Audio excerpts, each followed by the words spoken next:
મિત્રો આપણે ગયા લેક્ચરની અંદર આપણે ટોપિક પૂર્ણ કર્યો કે ભાગીદારી પેઢીના લક્ષણોની વાત પૂરી કરી હતી। હવે વિદ્યાર્થી મિત્રો આપણે શરૂ કરવા જઈ રહ્યા છીએ ખૂબ જ અગત્યનો પોઈન્ટ। આવનારા ચેપ્ટરોની અંદર આપણે ખૂબ જ જરૂરિયાતમંદ હોય કહી શકાય એવા ખૂબ જ અગત્યના પોઈન્ટની આપણે આજે ચર્ચા કરવાના છે। ત્યારે તો એ પોઈન્ટ કયો છે? તો સૌથી પહેલા આપણે પોઈન્ટની શરૂઆત કરીએ છીએ ભાગીદારી કરારનામું। વિદ્યાર્થી મિત્રો, ભાગીદારી કરારનામું એનું બીજું નામ છે ખતપત્ર। ભાગીદારી પેઢીની અંદર કરારનામું તૈયાર કરવામાં આવે છે। આપણે લક્ષણમાં પણ મેં તમને સમજાવ્યું હતું, મેં તમને ચર્ચા કરી હતી કે ભાગીદારી કરારથી અસ્તિત્વમાં આવે છે। તો કરારથી અસ્તિત્વમાં આવતી હોવાથી આપણે એનું કરારનામું બનાવવું પડે છે। તો ભાગીદારી પેઢીનું કરારનામું કેમ બનાવવાનું હોય, કઈ રીતે તૈયાર કરવાનું હોય છે, એમાં કઈ કઈ બાબતોની ચર્ચા કરવાની હોય છે, કઈ કઈ બાબતો આપણે લખવી પડતી હોય છે અને કરારનામું શું હોય એની આપણે આજે ચર્ચા કરવાની છે। તો સૌથી પહેલા શરૂઆત કરીએ છીએ કે ભાગીદારી કરારથી અસ્તિત્વમાં આવે છે। લક્ષણમાં પણ પોઈન્ટ એલો હતો કે કરારથી અસ્તિત્વ। આપણી ભાગીદારી પેઢી કરારથી જ અસ્તિત્વમાં આવે છે। અને કરારનામું શા માટે બનાવવું પડે છે? વિદ્યાર્થી મિત્રો, કોઈ પણ ભાગીદારો વચ્ચે કોઈ પ્રકારના વાદ વિવાદ, કોઈ પ્રકારના ઝઘડાઓ, મનભેદ, આવા પ્રશ્ન ન ઉદ્ભવે ભવિષ્યની અંદર, એટલા માટે જ આ કરારનામું તૈયાર કરવું પડે છે। આગળ, હવે આ કરારનામું કેમ બનાવવાનું છે? ભાગીદારો એવું વિચારે કે ભાગીદારો વિચારતા હોય કે આપણે આપણા મંતવ્ય પ્રમાણે બનાવવાનું છે? નહીં। ભારતીય ભાગીદારી ધારા 1932 ની અંદર જે પણ જોગવાઈ આપી છે એ જોગવાઈનું પાલન કરીને, એ જોગવાઈને ધ્યાનમાં રાખીને આપણી ભાગીદારી પેઢીનું કરારનામું તૈયાર કરવામાં આવે છે। પણ એવું બની શકે વિદ્યાર્થી મિત્રો કે ભારતીય ભાગીદારી ધારાની અંદર જે કરારનામાની જોગવાઈ આપણે આપેલી છે એ જોગવાઈમાંથી અમુક જોગવાઈઓ આપણે એમ કહી શકાય જે આપણી પેઢીને અનુકૂળ હોય એ પ્રમાણેનું આપણે કરારનામું બનાવી શકીએ છીએ। એટલે કીધું છે કે ભાગીદારીના કાયદાની જોગવાઈઓની મર્યાદામાં રહીને ભાગીદારો કરારનામું બનાવે છે। એટલે વિદ્યાર્થી મિત્રો, જે પણ કરારનામું તૈયાર કરવામાં આવશે એ કરારનામું ભાગીદારોની મર્યાદાને ધ્યાનમાં રાખીને, પેઢીની મર્યાદા છે એ મર્યાદાને ધ્યાનમાં રાખીને પેઢીનું કરારનામું તૈયાર કરવામાં આવે છે। પછી આવશે પેઢી શરૂ કરતી વખતે ભાગીદારો સર્વસંમત હોય તેવા પ્રકારનું ભાગીદારી કરારનામું તૈયાર કરવામાં આવશે। વિદ્યાર્થી મિત્રો, 1932 ની જે પણ આપણે જોગવાઈ આપેલી છે એ જોગવાઈને ધ્યાનમાં રાખીને તો કરારનામું બને છે। પણ કરારનામું તૈયાર કરતી વખતે ત્રણે ત્રણ ભાગીદાર હોય, એ ત્રણે ત્રણ ભાગીદારને સર્વસંમત હોય તેવા પ્રકારનું જ કરારનામું તૈયાર કરવામાં આવશે। કોઈ પણ ભાગીદારને વિરુદ્ધમાં જઈને તમે કરારનામું તૈયાર ન કરી શકો। અને એવું આપણે કરવાથી ભવિષ્યની અંદર ઝઘડાઓ, વાદ વિવાદના પ્રશ્નો ઊભા થાય। એટલા માટે વિદ્યાર્થી મિત્રો બરાબર ધ્યાન રાખજો, ભાગીદારને અનુકૂળ હોય એવા પ્રકારનું જ કરારનામું તૈયાર કરવામાં આવે છે। પછી આવશે ભાગીદારી કરારનામું એ લેખિત કે મૌખિક હોઈ શકે। વિદ્યાર્થી મિત્રો, મેં તમને આગળ પણ સમજાવ્યું હતું કરારનામું કેવું હોવું જોઈએ। કરારનામું લેખિત કે મૌખિક હોઈ શકે, પરંતુ લેખિત કરારનામું વધુ ભાગીદારી પેઢીનું કરારનામું વધુ ઈચ્છનીય અને હિતાવહ છે। કેવું હોવું જોઈએ? કરારનામું લેખિત કરારનામું વધુ ઈચ્છનીય અને હિતાવહ હોય છે। શું કામ એને? તો કે ભવિષ્યમાં ભાગીદાર વચ્ચે કોઈ પ્રકારના ઝઘડાઓ, વાદ વિવાદના પ્રશ્ન ન ઉદ્ભવે એટલા માટે કરારનામું કેવું જોઈએ? લેખિત કરારનામું હોવું જોઈએ। એ વધુ ઈચ્છનીય અને હિતાવહ છે એટલા માટે। આગળ, પછી વિદ્યાર્થી મિત્રો આવશે ભાગીદારી કરારનામું એ પેઢી માટે શું ગણાય? વિદ્યાર્થી મિત્રો, બોર્ડમાં પણ આપણે એક વાક્યના સવાલની અંદર અથવા એમસીક્યુ ની અંદર આપને પોઈન્ટ પૂછાતો હોય છે, કરારનામું પેઢી માટે શું ગણાય છે? વિદ્યાર્થી મિત્રો, કરારનામું પેઢી માટે ગણાય છે વહીવટી બંધારણ. વિદ્યાર્થી મિત્રો, ભાગીદારી પેઢી માટે કરારનામું વહીવટી બંધારણ છે, પણ કંપની માટે તમે જોવા જાઓ તો કંપની માટે મેમોરેન્ડમ ઓફ એસોસિએશન અને આર્ટિકલ ઓફ એસોસિએશન યાની કે આવેદન પત્રક અને નિવેદન પત્રક આ બંને શું છે? કંપનીનું વહીવટી બંધારણ. વિદ્યાર્થી મિત્રો, તો કંપની માટે વહીવટી બંધારણ શું ગણાય છે? મેમોરેન્ડમ ઓફ એસોસિએશન અને આર્ટિકલ ઓફ એસોસિએશન યાની કે આવેદન પત્રક અને નિયમન પત્રક આ બંને શું છે? એના વહીવટી બંધારણ. તો ભાગીદારી પેઢી માટે શું કહેવાય છે? કરારનામું. એનો વહીવટી બંધારણ ગણવામાં આવે છે. ઓકે, આગળ પછી આપણે પોઈન્ટ શરૂ કરીએ વિદ્યાર્થી મિત્રો કે કરારનામાની વિગતો. વિદ્યાર્થી મિત્રો, કરારનામાની અંદર જ્યારે પણ ભાગીદારો કરારનામું તૈયાર કરતા હોય છે ત્યારે કરારનામાની અંદર કઈ કઈ બાબતોની ચર્ચા કરવાની છે, કઈ કઈ બાબતો આપણે લખવી પડતી હોય છે. તો સૌથી પહેલો પોઈન્ટ વિદ્યાર્થી મિત્રો આવે છે ભાગીદારોની વિગત.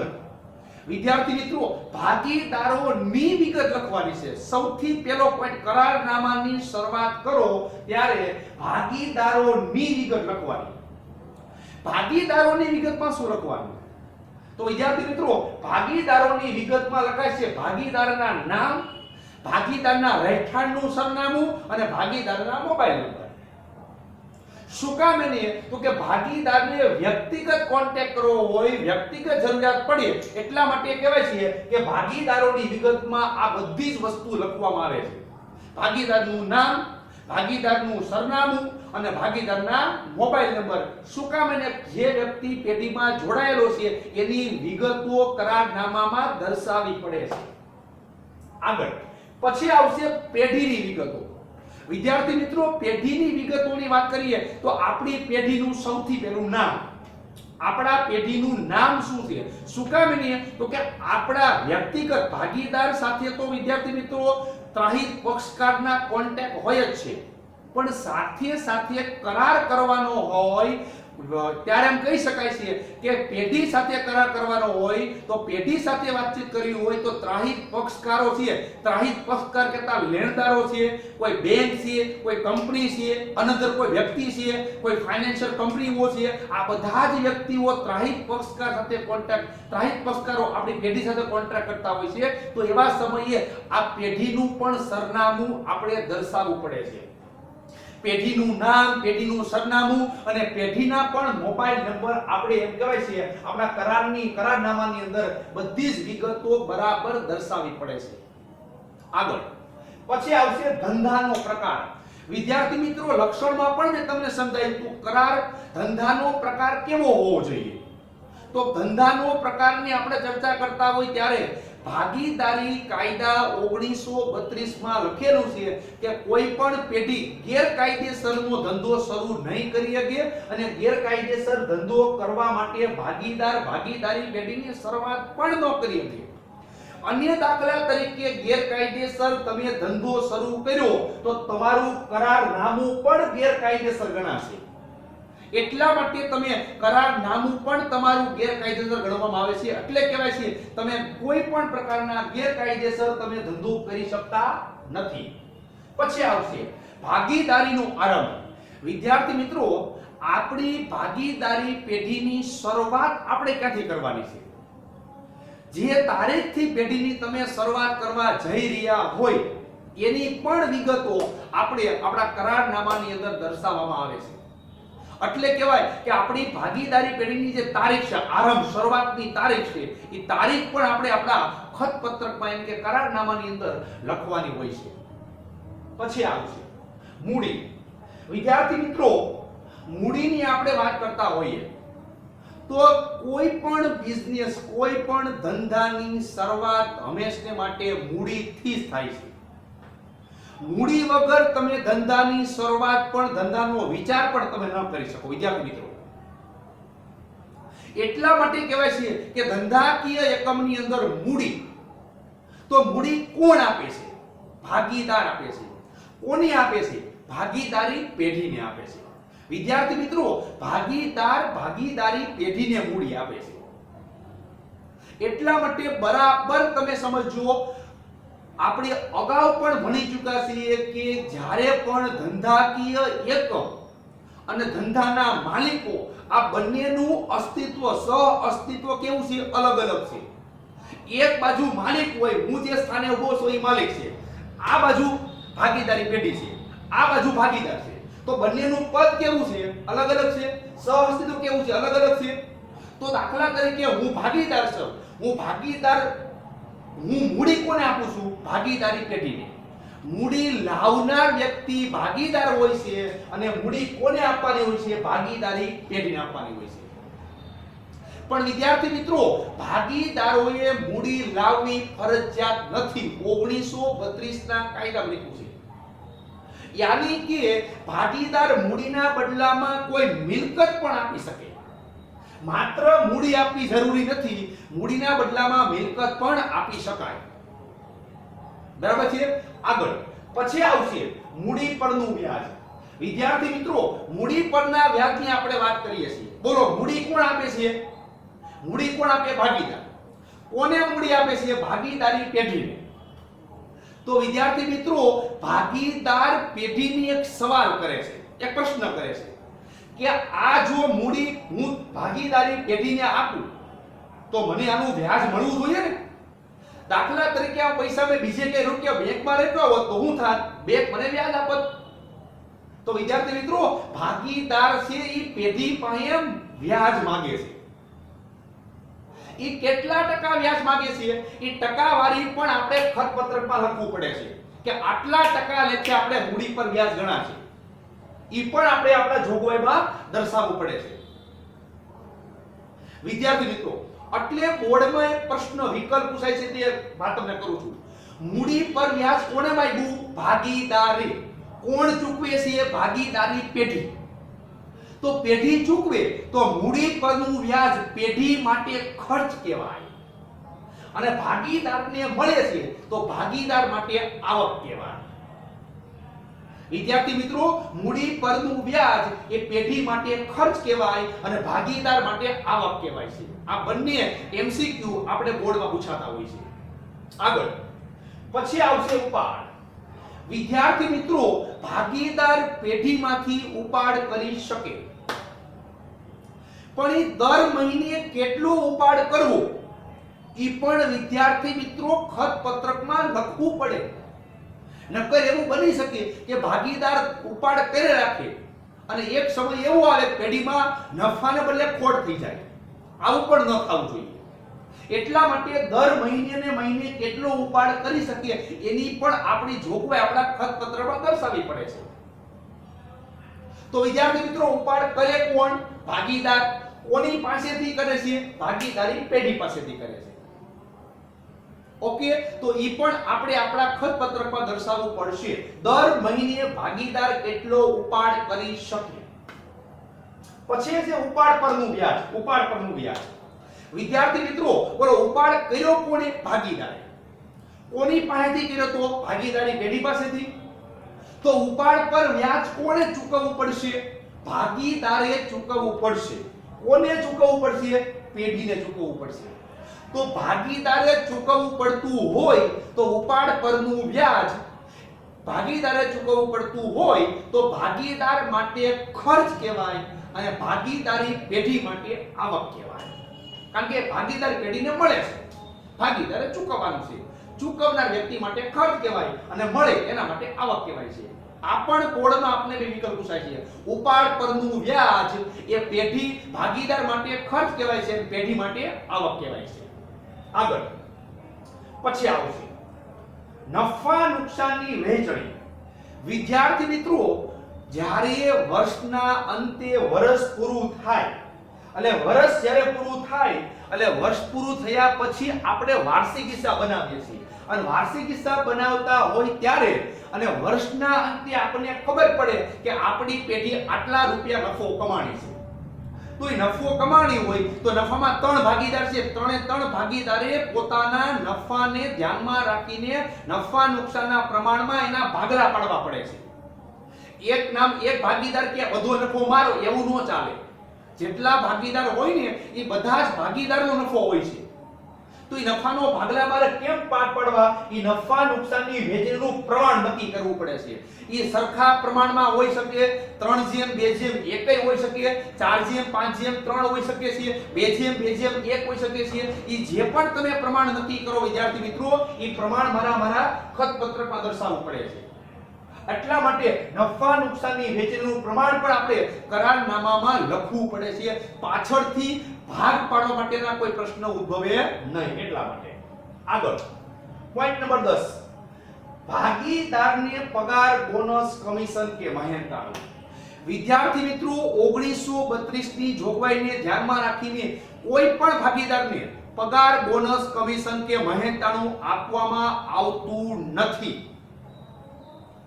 વિદ્યાર્થી મિત્રો જે ભાગીદાર સક્રિય ભાગીદાર છે એ સક્રિય ભાગીદારને જ પગાર, બોનસ, કમિશન, મહેનતાણું ચૂકવવામાં આવે છે. બાકીના કોઈ પણ ભાગીદારને પગાર, બોનસ, કમિશન, મહેનતાણું ચૂકવવામાં આવતું નથી.